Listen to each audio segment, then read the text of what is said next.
कत्ल करने वाली निगाहों से लियू चेनंग को वार्निंग दी गई। कल रात जो कुछ हुआ ये मत समझना कि मुझे खबर नहीं। छूटी चालों से लियू चेनंग को रोकना आसान न था। जैसे ही माँ वान चेनंग कमरे से निकली, वो फौरन अपनी छपी हुई शराब की बोतल निकाल लाया और इत्मीनान से पालतू परिंदे की तरह आराम से बैठ गया, एक हाथ में शराब दूसरी तरफ हसीनाओं को देखना। लेकिन अचानक इसने देखा कि इसकी बीवी का पांव मुड़ गया है। वो फौरन भाग कर आया और इसे सहारा देने लगा, मगर माँ वान चेनंग की नजर सीधी इस शराब की बोतल पर जा ठहरी।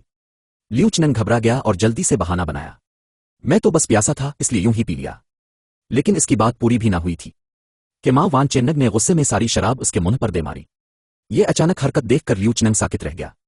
माँ वान चेनंग लंगड़ाती हुई कमरे से निकल गई और गुस्से में शराब का गिलास भी जमीन पर दे मारा।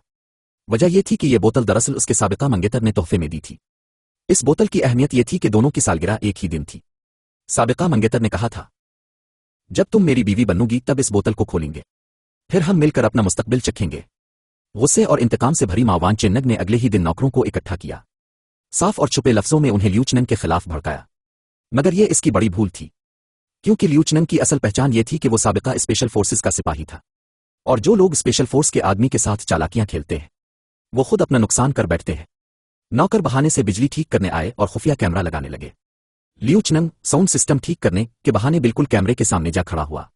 ये देखकर बटलर घबरा गया और सीढ़ी गिरा दी, जिसमें इसका साथी जख्मी हो गया ताकि लियू चेनंग की तवज्जो हट जाए। इसी दौरान बावर्ची ने चुपके से इसके सूप में नमक ज्यादा डाल दिया, मगर लियू चेनंग ने खामोशी से सूप की प्लेट बदल दी।